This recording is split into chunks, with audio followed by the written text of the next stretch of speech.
مسلم community کے دوستوں، میں ہوں محمد مجاہد۔ آپ تمام دیکھنے اور سننے والوں کو السلام علیکم۔ امید ہے آپ خیریت سے ہوں گے۔ دوستو، تاریخ گواہ ہے کہ امت مسلمہ کے زوال اور خاتمے کا سبب بننے والے غدار کوئی غیر مذہب یا غیر ملکی نہیں تھے، بلکہ ہم پیالہ، ہم نوالا اور قریبی رشتوں میں جڑے افراد، جنہوں نے ہوس دولت اور اعلیٰ رتبہ حاصل کرنے کی خواہش میں مبتلا ہو کر اسلامی ریاستوں کو ختم کروایا۔ لیکن تاریخ میں انہیں نمک حرام، سرکش، وطن دشمن، بدعہد اور غدار کے ناموں سے یاد کیا جاتا ہے۔ ایسے ہی غداران امت مسلمہ کے لیے ڈاکٹر اقبال نے لکھا تھا: جعفر از بنگال و صادق از دکن، ننگے آدم ننگے دی ننگے وطن۔ میر جعفر از بنگال نواب سراج الدولہ کی فوج میں سپہ سالار تھا۔ میر جعفر ایک بد فطرت شخص ہونے کے ساتھ ساتھ تخت بنگال کو حاصل کرنے کا خواہاں تھا۔ نواب سراج الدولہ اپنے نانا علی وردی کی وفات کے بعد صرف 23 سال کی عمر میں تخت نشین ہوئے تھے۔ میر جعفر نوجوان نواب کو ہٹا کر خود نواب بننے کا خواب دیکھ رہا تھا، لہٰذا اس نے جنگ پلاسی میں نواب سراج الدولہ کے ساتھ غداری کر کے انگریزوں کی جیت کا راستہ ہموار کیا، جس کے بعد انگریزوں کا بنگال پر ہر طرح سے قبضہ ہو گیا۔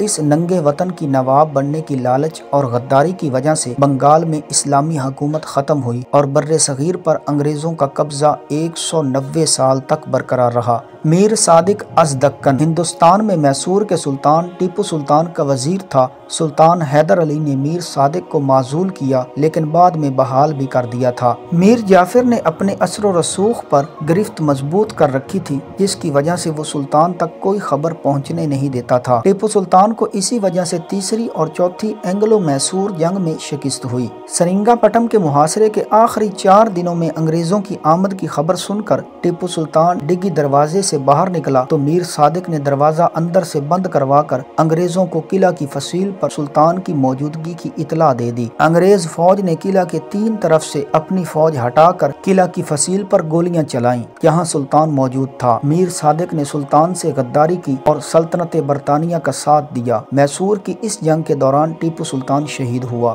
سلطان کی شکست سے اسلامی ریاست میسور ختم ہوئی۔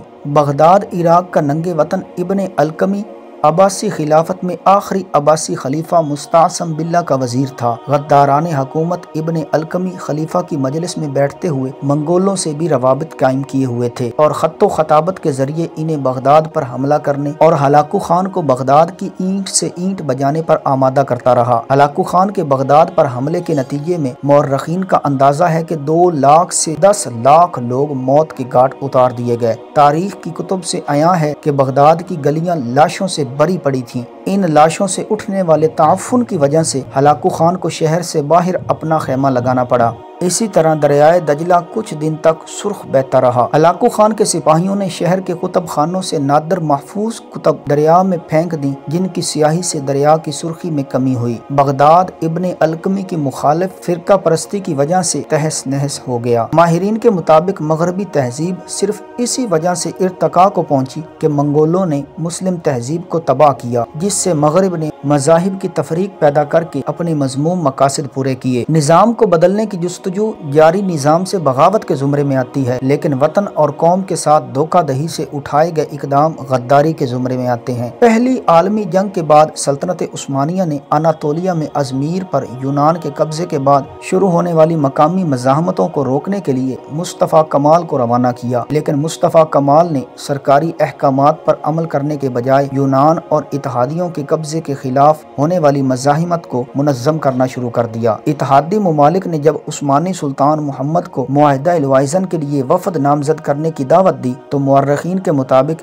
اس موقع پر مصطفیٰ کمال نے سیاسی حربے استعمال کر کے 1 نومبر 1922 کو اسمبلی کا اجلاس بلا کر سلطنت عثمانیہ کے خاتمے کی منظوری حاصل کر لی۔ سلطان محمد ششم کو معزول کر کے 29 اکتوبر 1923 کو جمہوریہ ترکی قرار دے دیا گیا۔ مصطفیٰ کمال اس کے پہلے صدر منتخب ہوئے۔ 4 مارچ 1924 کے دن خلافت عثمانیہ کے خاتمے کے اعلان کے ساتھ ہی عثمانی شاہی خاندان کو راتوں رات گھریلو لباس میں ترکی سے بے دخل کر دیا گیا۔